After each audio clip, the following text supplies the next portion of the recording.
Hey everyone, welcome back to the Going Disparate podcast with Pam and Mara. I am your host, Pam Rogers, and generally I am always joined by my co-host, Mara Dolan, who is our resident Democrat, but Mara is not able to be with us today. So I am going to interview former state representative and former state senator, Bob Clegg from the town of Hudson, New Hampshire. Bob is a Republican insider in the state of New Hampshire. He knows all the presidential candidates who come through here. He knows all the political players. And he and I are going to have a really good conversation in regards to retail politics, what that means in New Hampshire, and what he and I basically have been seeing around the state and with our candidates. So I hope you guys enjoy the show. Hey, Senator Bob Clegg, how are you? Good. And yourself, Pam? Great. It is great to have you on the show. Unfortunately, my co-host Mara Dolan could not be here today. She's had an emergency, but I didn't want to let this conversation with you wait any longer. So you and I are going to go it alone. Is that okay? Sounds good to me. Great. And as I told the audience, you are a former state representative in the New Hampshire House of Representatives and a former state senator, right?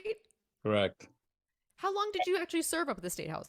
I served 8 years in the House, and then I served 6 years in the Senate. I went to the Senate because I thought I could take a break. I was part of House leadership, and I guess because I was the new guy, they made me the Senate Majority Leader, which meant I was back working 7 days a week. Were you really? Yeah. Well, I was there during 9/11, so I was the liaison. So we had a lot of work to do. We used to put on all the events to see who was ready, who wasn't ready. We did all the mock medical and stuff. So for 3 years, we were 7 days a week.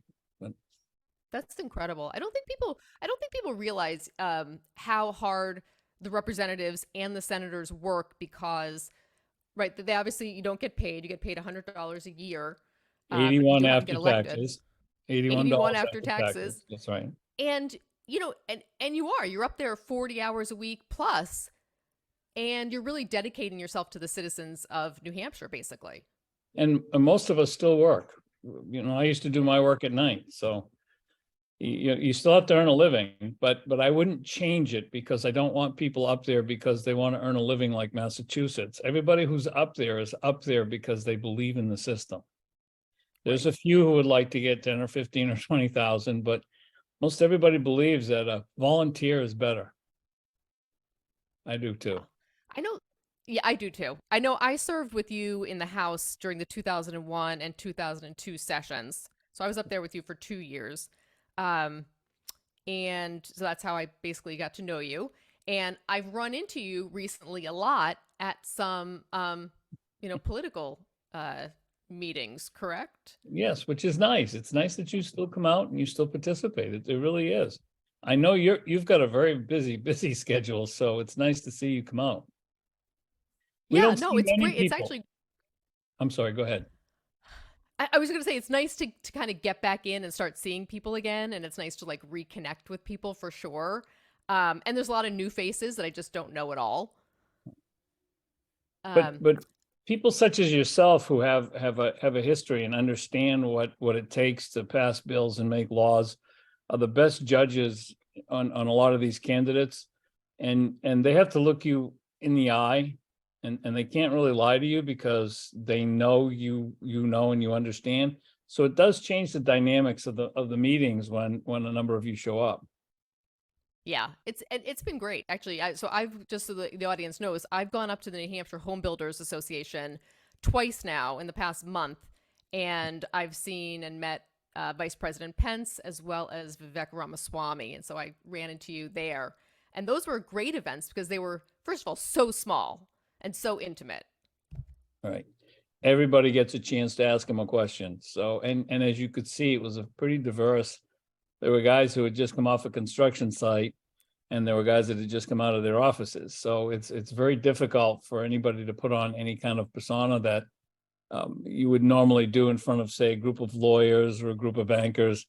It doesn't work in the home builders because you're in front of everybody. And there were bankers with it when you were there too. So Yeah. Yeah. What I thought was really interesting was with Vivek Ramaswamy, who I'm really impressed with. But when I sat down at the table, it's a really large conference room table, and so probably seats about maybe what 15, 20 people, somewhere in that range. Yeah, I think it's 20. Yeah.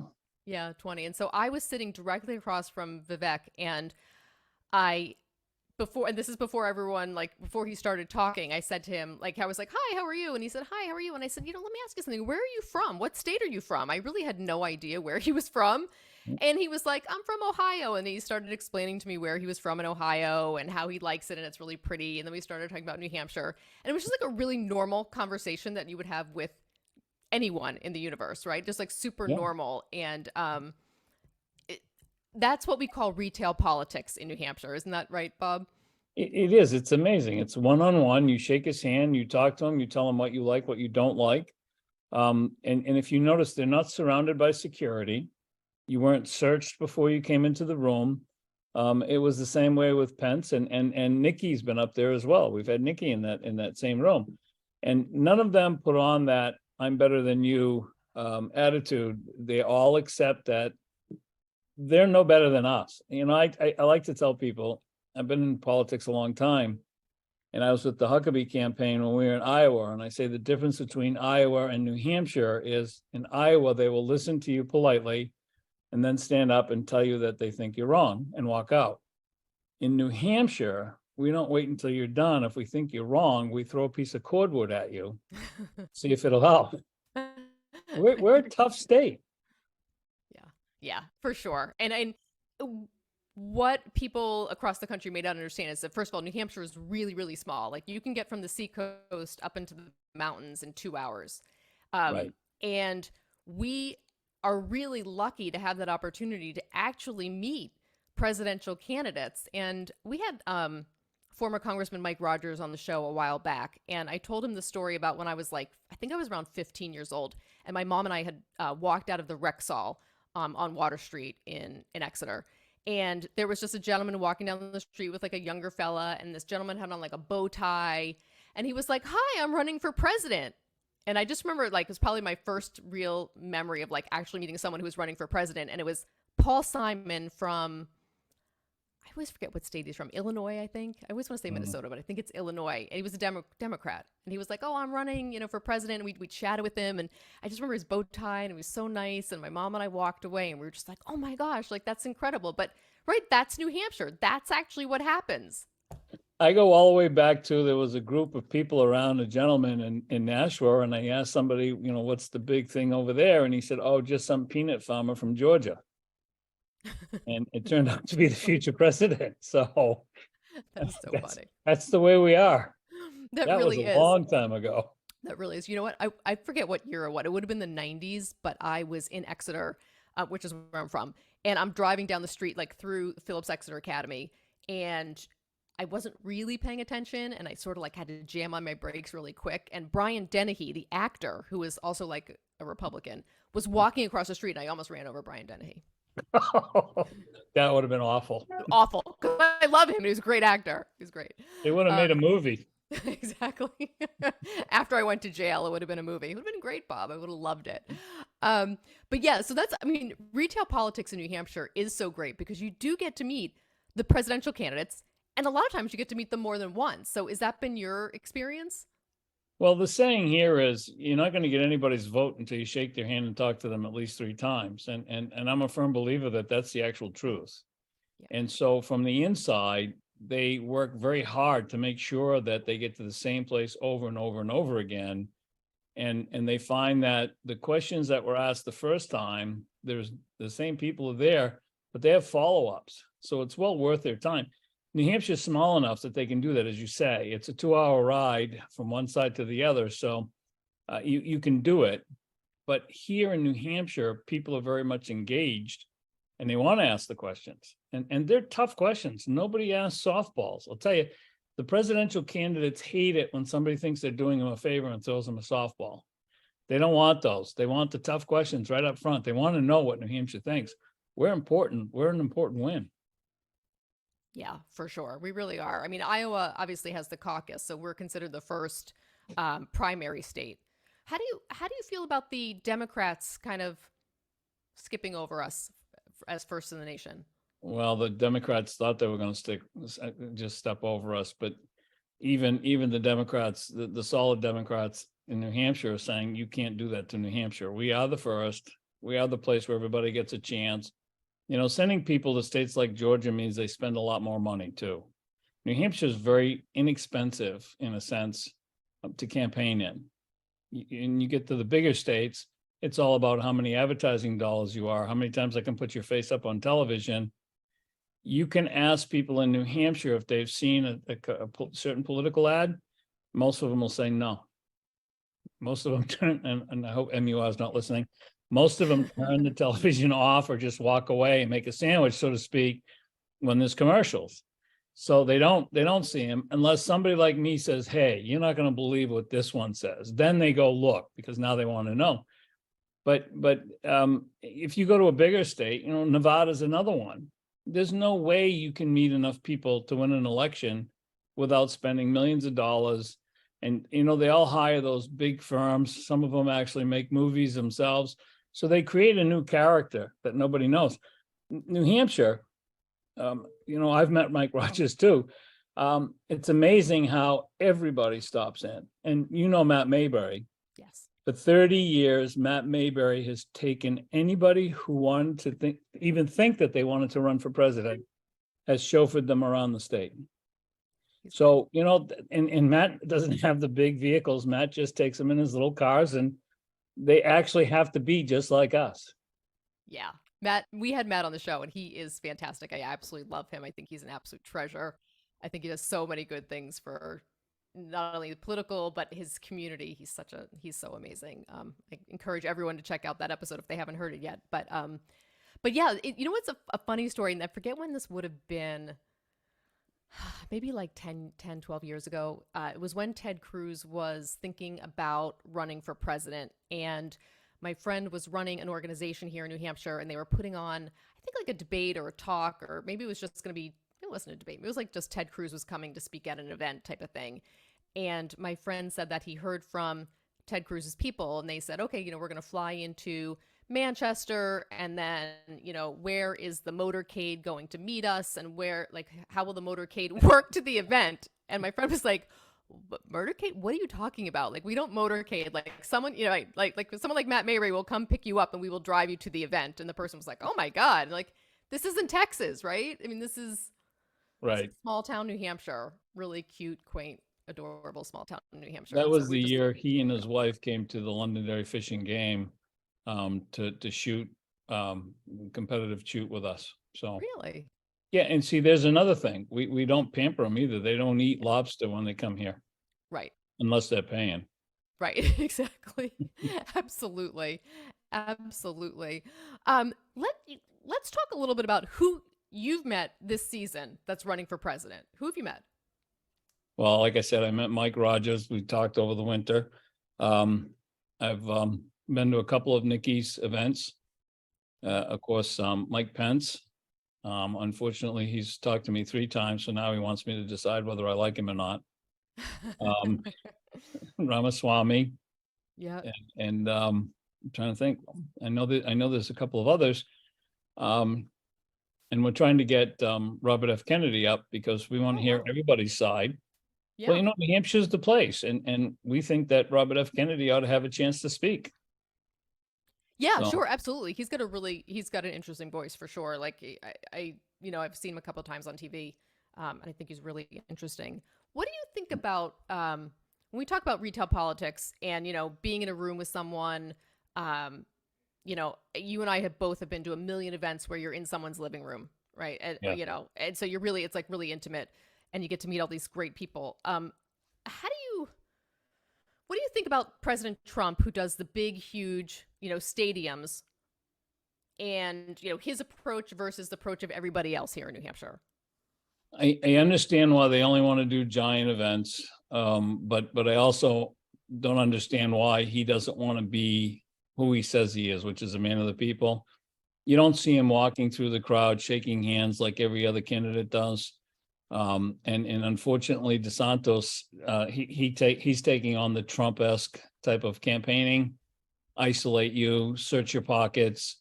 That doesn't work here. And I think maybe it does in the big states and the big stadiums where you really can't meet anybody and you have to spend a lot of money. But in the smaller states, it doesn't. And I believe Iowa, I spent a whole summer there when Huckabee was running. They don't appreciate that either. They want to sit there. They want to talk to you. They want to know what your sense of humor is, if you have one or if you don't. And they want to know what your really concerns. They like to hear about your family. What are they doing? What have you done? How are you helping other people besides yourself? You don't get that in a stadium. No, you don't. And I went to one of Trump's events in 2015, I believe it was, at Winnicott High School in Hampton. And it was amazing. You watched it and it was like, oh my gosh, I remember just saying to myself, what is going on here? This is a movement, right? This is incredible. This is crazy. I also had the opportunity to meet him backstage, like in the small VIP room, but it's like, I get it, right? I understand why they do that. But at the same time, I really feel like the people of New Hampshire don't get a great feel for who President Trump is actually, because we actually don't get to shake his hand like we get to shake everybody else's hand, you know? Well, remember too, he's not the kindest person. So if you're in a room with him and he thought that he should tell you that you're fat or ugly or stupid, it wouldn't go well. So if I was his handler, I'd keep him as far away from actual handshakes as well. So, yeah. Excuse me. Have you, when we were up at New Hampshire Home Builders and Vice President Pence was there, one of the things that really struck me, because I've never met him before, and I really do like him and admire him, and just putting it out here right now, I have not decided who I'm voting on yet. I haven't decided who I'm voting for. But when I met Mike Pence, my impression was that he was going to be very stiff, and very cold. And from the moment I shook his hand, he actually was so warm. And then when he started talking to our small group, he really came across as just a warm, really caring person, which I don't always think he relays maybe on television. Did you find that? How did you find Pence to be? You're exactly right. He doesn't consider himself somebody who's important. Yeah, he held the office of vice president, but he'll tell you, I held the office as a citizen, so can you.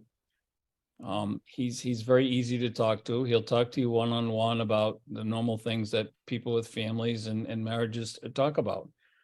In fact, the first time I met him, one of the people on his campaign is somebody I'd worked with years ago. He actually came in and he pulled a prank on me.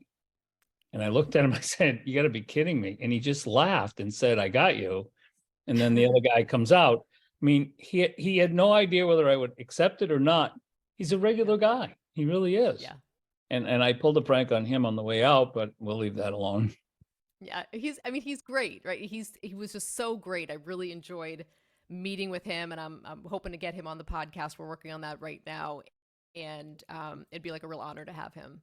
People wouldn't understand. People wouldn't believe. In fact, they don't. When I tell them how nice he is and just a regular joke, they don't believe it. He could walk into a coffee shop, and if you didn't recognize him, he could sit there and he could talk at the counter and have his eggs and what have you. And his security is not ridiculous. They don't. I mean, he has some. Obviously, he's the former vice president, but everything's just so low key with him.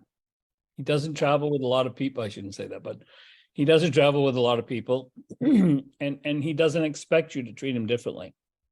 He ate those sandwiches the same as we did. Yeah, he's very, very humble, like a very humble man for how many great things he's done. And yeah, like I said, I really, really enjoyed him. I really enjoyed meeting him. What did you think of Vivek Ramaswamy? I liked him. You know, he's another one who's got a new message, and he's got answers. Instead of campaigning about what the other guy didn't do, he's campaigning on what we need to do. I think that's important. And he's another one. He shook my hand, gave me a hug, and said, I'm glad to have you here. He's not, and he had security around him. And again, he's the kind of candidate I'm looking for, because I want somebody at the top who's no different than we are. I don't want somebody who's lived the life of Riley. And I'll say it, and maybe you want to delete it, but I would never vote for Mitt Romney, because Mitt Romney has never, ever had to work to live. and the rest of us have. I need somebody that had to work for it. Yeah. Yeah. I'm not a big Mitt Romney fan. Remember when Mitt Romney was running and he told like some reporter that he drove to Canada with his dog on the roof in a like a little cat, like one of those what are those like little dog containers. Do you remember that? That was so crazy. I do, and a lot of us would joke and say, well, at least it wasn't his grandmother. After I heard that, I was like, I don't think that's normal. I think that's highly irregular. I think there's something wrong with them. But I get where you're coming from. No, I totally get where you're coming in. And Vivek is really, I really enjoyed listening to him. And I think, do you remember he told us from the very beginning, he's like, I think America is on an ascent. Like, I think we're rising. And I was like, wow, I haven't heard this message in a really long time, because I think everyone would say we're descending. So it was a really interesting message, like you said. Mike Pence has a saying that, here's what we need to do to keep going forward. Nikki Haley says the same thing. Here's the answers. Here's what we need to do. Here's how we need to be careful. And I love Tim Scott's out there. He's saying, anybody who tells you can't rise up, don't bother with them. They're not telling you the truth. They're lying. That's the message I think people in this country want to hear.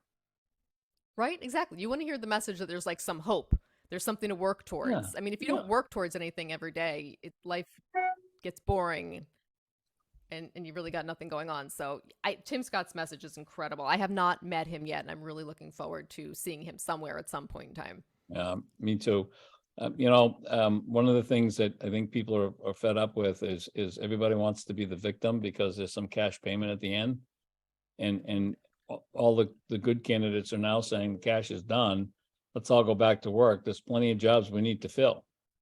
Yeah. And so, I've talked with some of them about the bus passes that everybody's gotten crossing the border, and they have 5 years here, and somebody's paying for them, their food. And so some of us are looking at using policies that would allow them to go to work. We have a severe shortage of medical personnel, and while they may not be able to be doctors in this country, they can probably be nurses and maybe work the backs of ambulances and what have you. Mike Pence is sharing something that he did as governor in Indiana. So we're trying to do that. We're looking at that in a bipartisan manner. Nikki has an idea as well. So all of them have an idea of what we do and how to put these people so that they become self-sufficient. And I mean, we're not going to round them all up and push them out. There's 2 or 3 million again. Right. But if we can get them occupied, meaning financially occupied, I think it does us all good. Yeah, I agree. What Nikki Haley, so you've mentioned her a few times. I met her when General Bolduc was running for the Senate. I happened to be like at lunch in Hampton, and he happened to be like holding a huge meeting in a back room, and he came out and he said hi to my friends and I, and he actually talked to us for quite some time. Like, Bob, seriously, like quite some time. Like, I was like, this guy's great, and I just wanted to keep talking to him, and I kept thinking like, he's got to have better things to do than stand here and talk to us. But he didn't. He stayed. He talked to us for so long. I just Don is an amazing person. He really is. So great. Gosh, I loved him. And Nikki Haley happened to be at that meeting. Eventually she comes walking out, and we like said hi to her, and we had like some kind of brief chit chat with her. I actually found her to be a little cold. But it could have just been the environment where they needed to go, and Dawn was just like having a great time talking, and she was like, we got to go. But what did you think of her?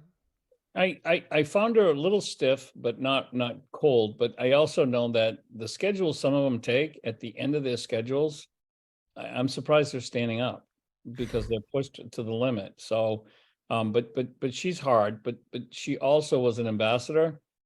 So her role, I mean, she was the governor, but her role in what she talks about is heavy stuff. So it's nothing that she can make positive in a sense, but she made a good pair with Dawn, and Dawn probably had talked her out. Not just saying, he probably had her talking so long but that's just Dawn. Dawn's another guy that politics needs. I can't tell you how many times I've had a veteran who needed somebody to talk to and I wasn't good enough. Mhm. And when the general called, they'd call me up and go, "Did you have to call the general?" And it's like, yeah. So, and I don't care what Don is doing, he will stop. He'll get up in the middle of the night if it means to help with somebody. So Yeah. And you're good friends with him, right? yeah, yeah. Yeah. He lives in Stratham and I live in Exeter, so I think we actually go to the same tanning salon. Is that how he I does it? I think so. I'm pretty sure I've seen him coming out of there before, and maybe while I was heading in. But yeah, he's a super great guy. I really enjoyed him as a candidate. I was really disappointed when he did not win, but who knows? Maybe they'll run for somewhere often. He's still an important political person in the state, though. I mean, when people came out to see Nikki when she was running for president, and it's not bad for Nikki. They came out to see him. They said, well, if he wants us to hear him, I mean, he started filling halls with more people than anybody. And it was because it was Dawn. They wanted to see Dawn. They wanted to hear Dawn, and they wanted to ask Dawn why he was backing her. Right. So yeah, it's a really good point to make, is that people have surrogates, as they like to talk about. So you could say, General Bolduc was a surrogate for Nikki Haley. But yes, surrogates are really important, because if let's just say, for instance, you decide to jump on board with Mike Pence and you're like, I'm gung-ho for Mike Pence. I'm a fan of yours. So I may be like, oh, well, if Bob Clegg really likes Mike Pence, I really need to maybe take a harder look. And people don't realize that that's how it works here also, is that, if you're aligned with someone or you respect someone and that person is backing someone, you're going to take a look at that person, maybe a little bit harder. that's a good, Corey Lewandowski hurts Trump, because a lot of people find the way he treats women is wrong. And the way he treats other people is wrong. So you can't be him. And every once in a while, Trump will say, okay, I fired him, but that means he just pulled him off the street and put him in the back room for a while. But a lot of people don't like him. And you're right. And there are people out there who won't vote or do anything with Trump as long as he's there. Now, Nikki's got some good people. Pence has got some good people. Ramaswamy has Fred Doucette. Fred's still a legislator, and he's well liked. That name is not ringing a bell with me. Can you tell me who? Representative Fred Doucette was with the Trump campaign. Okay. And he went over to Vivek's campaign. Okay. I don't think I know who that is, but I don't know everyone, so. Oh, that's all right. Okay. He was Corey Lewandowski's partner in the New Hampshire Trump campaign last time. Okay. All right. And now he's a rep from Salem. He's a former firefighter. He has a lot of friends. And so when he invites people to come see Vivek, everybody goes. Yeah. Because we trust Fred. Even I go, Yeah. What have you met DeSantis, or have you just seen DeSantis talk? Governor DeSantis. I was at the Republican event. Somebody had purchased a ticket for me to sit at their table, and DeSantis was the guest speaker. But he totally upset me because he was supposed to be a pro-gun guy. And so when I got there, and I carry, especially in places like Manchester, they had a table and they stopped me when they said, oh, well, you can keep your gun, you can keep it loaded, but you need to empty your pockets, which made no sense to me. And first off, I want to know why he's screening people that are coming in on a Republican event. So they took from me a 2-inch knife that has, a little screwdriver on it. It really was a 2-inch knife. And I said, why are you taking that? And they said, oh, well, it's a knife. And I said, but I have a gun. No, we have to take your knife. So basically what they did was they were teaching me that under a DeSantis administration, he'll violate my right of search and seizure just because he can. And if I don't like it, I can leave. Normally I would have left, but that was, I think, $150 ticket. And I wasn't about to do that to the person who had bought a seat for me to sit with them. Yeah. But that said to me that he's not the guy that I want. So did I meet him? I met him briefly there. I heard him speak, and I'm not as impressed as other people. In fact, the event had a situation where two ladies went on the stage, it seemed to me like it was a setup deal. They stopped 2 times and were looking at security like, like the choreography wasn't going off the way it should. Yeah. Even stopping at the bottom of the stairs, waiting, and then getting up there and waiting for security. It was the most unprofessional program that I'd ever seen. I don't believe to me, you'll never convince me it was real. Really? Well, I've done Wow. security before. That was a Yeah. BS show.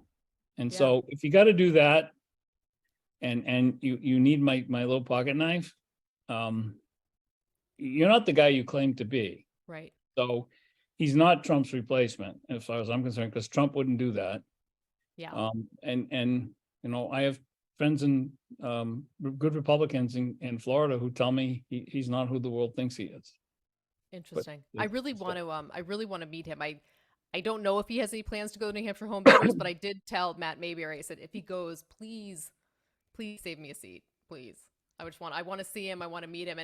And you know this, you know that my husband's really sick. So at night, I really don't have the opportunity to go out to see candidates. So I really kind of have to do, if I'm going to do it, I have to do it during the day. So the New Hampshire Home Builders does it in the middle of the day, which is great for my schedule. So I'm really hoping. I'd be surprised if he would have a small meeting like that and be that close to people. You know what? It's interesting that you say that, because you're right. I think he does kind of hold himself out to be a little different, right? Like a little, I hate to say it, but like a little superior, He surrounded himself at that meeting with a bunch of guys with short sleeves and full sleeve tattoos. I mean, real security is in a suit and tie. Yeah. These guys had the oh, look at me look. I mean, that's who he surrounded himself with, and so nobody could really get close to him. Yeah. He took some pictures, but they were the whole show to me meant it's just no way I could vote for a guy like that. Yeah. Yeah. Before that, I liked him. Yeah. Right. Before that. Yeah. I've got to meet him. I want to meet him for sure. I want to tell you a really funny story, because you're talking about like buying tickets and tables. And so when 2001, when I got elected to be a state rep out of Hampton, so I would have been like 30 years old. I was really young. I really didn't know anything about politics. I really didn't know anyone. So I got elected, and there was I want to say it was like a Rockingham County event. And so I went, and I'm looking for a place to sit. Like I had bought a ticket and the round tables. And so I went up to the table with the Hampton people, and they were full. They were like, Pam, we're so sorry. There's like no seats here. So I'm like, okay. So I'm kind of shy. I don't know anyone. So I'm walking around. I finally find this one table, and there's like a couple empty seats. And I say to this gentleman, like, can I sit here? Like, I'm Pam Saya. I just got elected. And the man was like, absolutely, have a seat. And he's like, where are you from? And blah, blah, blah, blah, blah. It's so nice. And then eventually this older woman comes and sits next to me, and she's chatting with me, and everyone's so kind.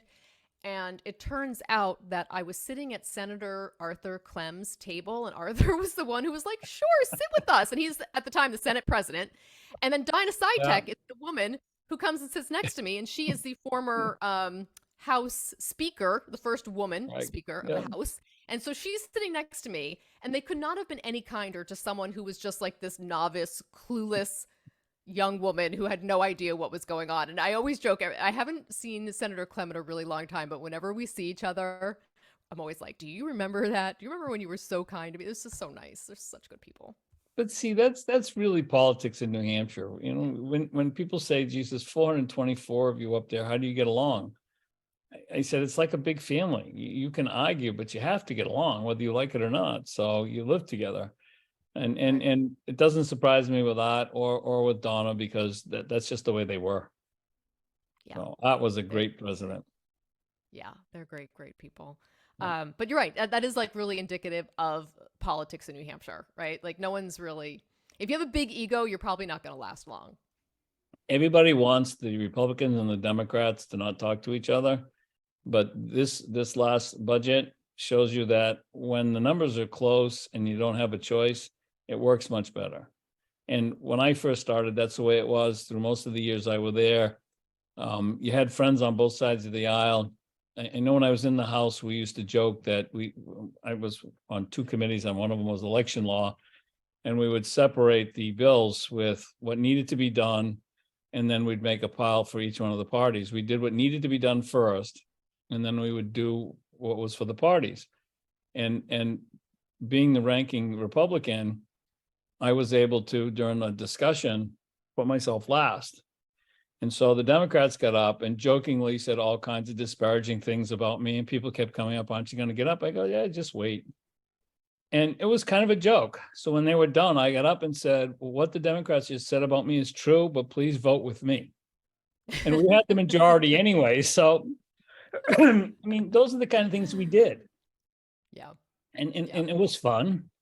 Nobody said anything really bad about me, but, and I remember when Ray Buckley used to talk and come to committee and tell jokes. Of course, you couldn't do that today, but we always got along and we always got the work done. And this year, the expanded Medicaid was very important.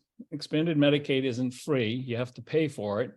But 122,000 people were on that program. And if we couldn't come to some kind of an agreement, 122,000 people were going to be uncompensated care. And so to get it done the way they did, it's extended now for 7 years. Government still has to pay 90% or it's done, but they don't have to fight about it for 7 years now. And that's what happens when both sides get together, sit at a table and get it done. Yeah, that's really great. We had Representative Maureen Mooney on a couple shows back. I love her. She and I went to law school together. We're good friends. She's great. And she was really telling us about how there's like that split in the House where it's, I forget, was it like 200 Republicans, 199 Democrats or something like that? It was incredible. Yep. And it changes daily. Right. Right. With people resigning or passing or getting sick or whatever. Yeah, absolutely. It's absolutely incredible. So what else are you going to do retail politics wise? Do you have any plans to go see anyone soon? There's a lot of campaigns are gearing up. There'll be a lot of cookouts in July and August, mostly August, and of course in September. The campaign for governor is going to start. You saw today, I'm sure that Kelly Ayotte, they did Kelly Ayotte's people did a poll, and supposedly she has 69% of the people want to vote for her. Chuck Morse has 22. Frank Edelblut has 9. The reality is, out of the 3 of them, the only one who actually could win would be Chuck Morse. He actually understands the budget. He understands what's being a governor. And he has little, if any, baggage, because he's always been one of those politicians that the first guy who's there to help and the last guy to leave because he's doing cleanup. So I think it's going to be an interesting summer on that basis. So that's really interesting. I don't think Sununu's going to run. Poll. Yeah, Sununu's not. I don't believe Sununu will run for another term. Is he at 4 right now or 3? He's at 4. He's at 4. Okay. So he would be, if he ran and won, he would be the first one to ever win 5. But wow, I didn't know that. I think he's had enough.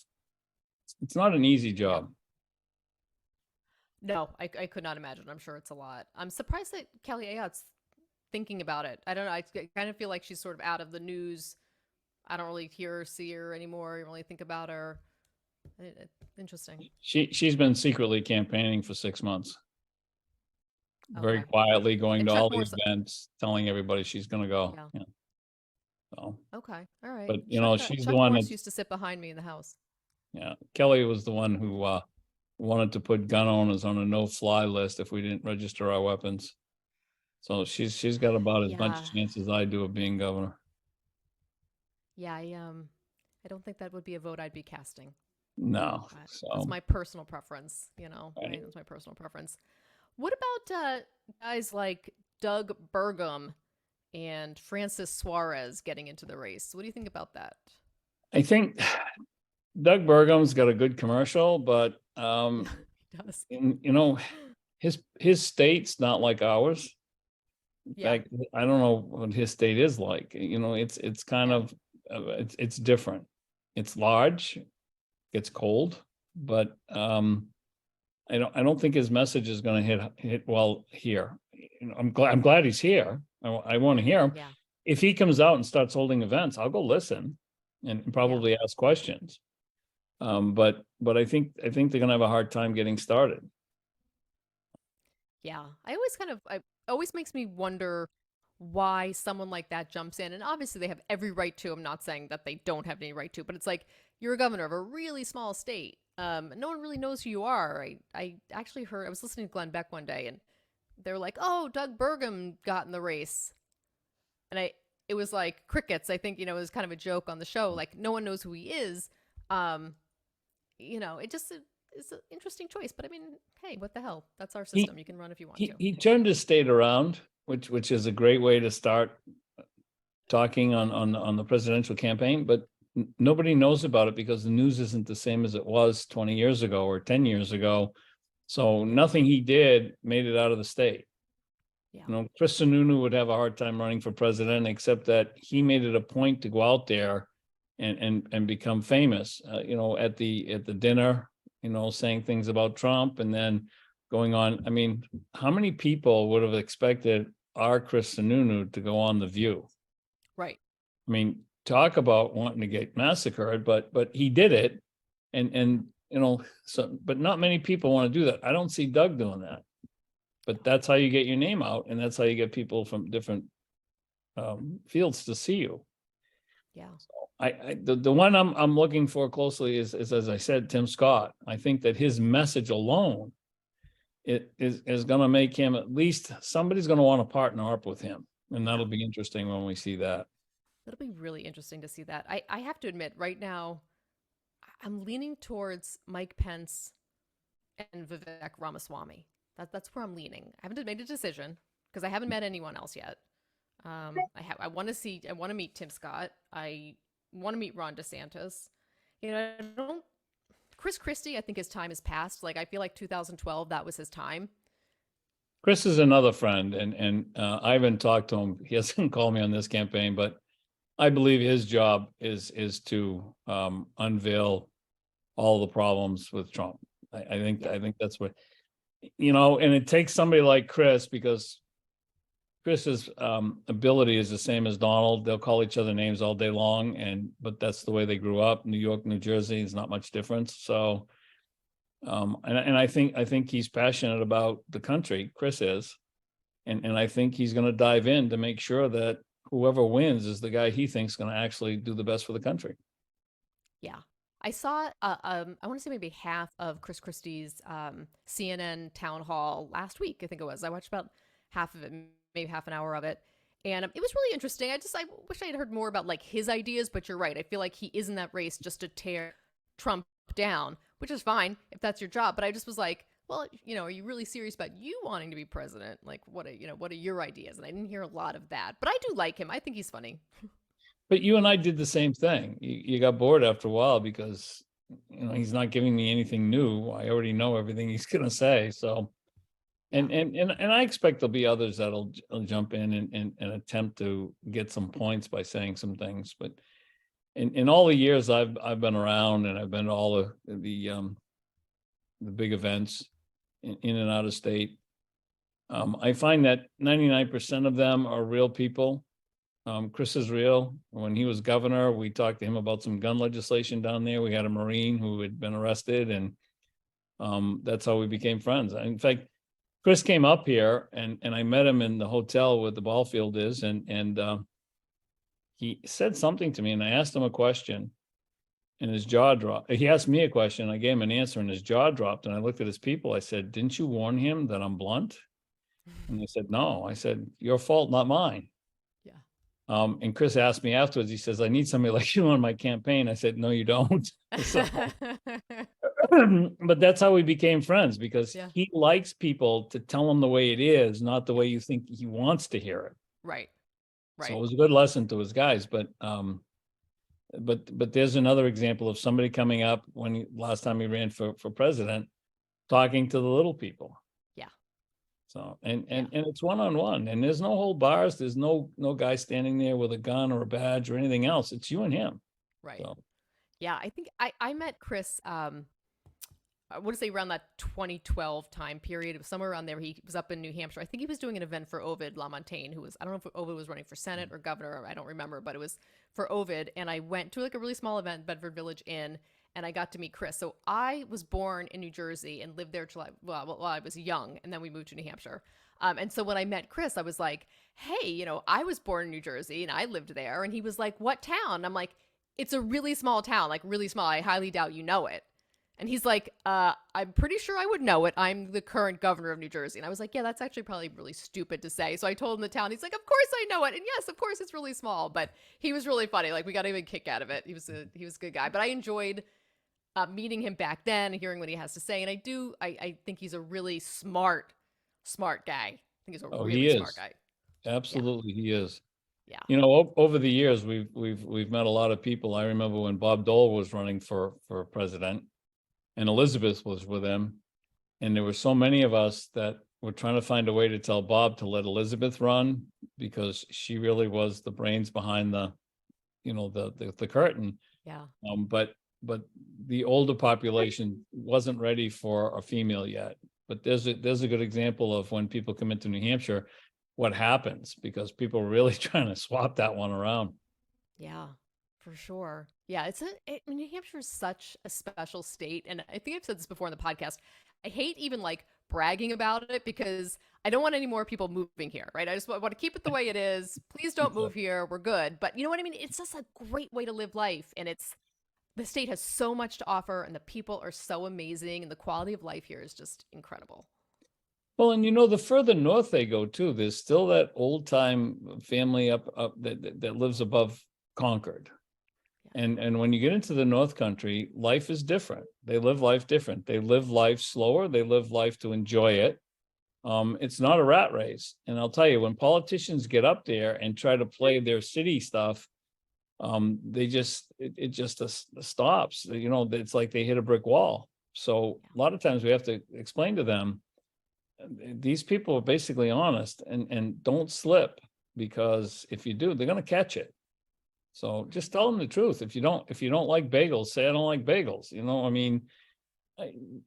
if you don't want to go on the farm, don't go up there. Yeah, no. For sure. It's pretty rural up there. It's beautiful, absolutely beautiful. It is, and they're great. The citizens in New Hampshire are great caretakers of the resources and the assets we have in the North Country, and the presidential candidates have to understand that. And that's where the biggest questions come from too, is what's the federal government going to do to stop putting all these regulations on us so I can't make a living? Right. New Hampshire's losing dairy farms on a regular basis because the farmers just can't make enough money to do what they do. Yeah. And that's sad, because once the farm's gone, it's gone. Right. It's not coming back. No, it's getting developed. It's gonna become a street soon with 50 houses on it. And the one senator we have now that listens and does a lot for people is Senator Shaheen.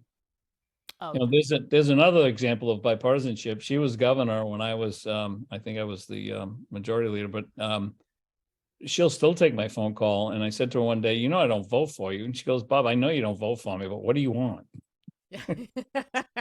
So, but that's New Hampshire. I never ask for anything for myself. It's always for one of her constituents, and she always takes care of it. Yeah. Oh, she's a good example for other people that are running to take a look at how she treats her constituents and try to emulate that, because she's the only one that does that. Yeah, we had Ray Buckley on the show. We talked a lot about her, and I said I'm kind of like a fangirl for Governor Shaheen, but I wouldn't vote for her. However, I have so much respect for her. I think she's like an amazing person. I think she's been amazing. She was a good governor. She was an amazing senator. And so I agree with you, right? We're just like, we differ on issues, but I think she's a fantastic person. She's great for the people that she represents. If you really need help, she's the one. Yeah, she's really, really great. Well, Bob, thank you so much for being here. I have so enjoyed this conversation. It's been great. Just hash it out, Republican to Republican, no Democrats here. She's going to be sorry she missed me. She really is. Because she would have had some really good questions for you, but we'll have to have you back on again when Mara is here, and maybe when we've met some more candidates, hopefully together, up at New Hampshire Home Builders. And thank you so much, Bob Clegg, for being here. Thank you for inviting me. I really appreciate it. All right. Bye-bye. Bye. Well, that was a fantastic show. I really enjoyed talking to Senator Clegg. He's definitely a character. He definitely has lots of stories, and I love stories. I love to tell my own stories. That was really great. It was really interesting. And it's really interesting to see that he's someone who's met a lot of people who are running for president, have seen them, and he has not made up his mind as well. Neither have I. But that was a really, really great show. I totally enjoyed listening to his perspective on certain things, and we'll have to have him back when Mara Dolan is with us so that she can grill him with all of her Democratic questions. But hey, thank you for being here. Remember, this is your place for stress-free politics and a place where your political adversary may end up being your best friend. Take a look at our show notes. You will see all of our links to the social media, and you can find us at goingdisparate.com. You can find us on Twitter and Instagram, as well as YouTube. All of our videos are now posted to YouTube, so you don't just have to listen to us on iTunes or Spotify. You can subscribe to us on the YouTube channel, and you can actually watch us interviewing all of these great people that we've had on. So thanks a lot. Have a great day, and we will see you soon.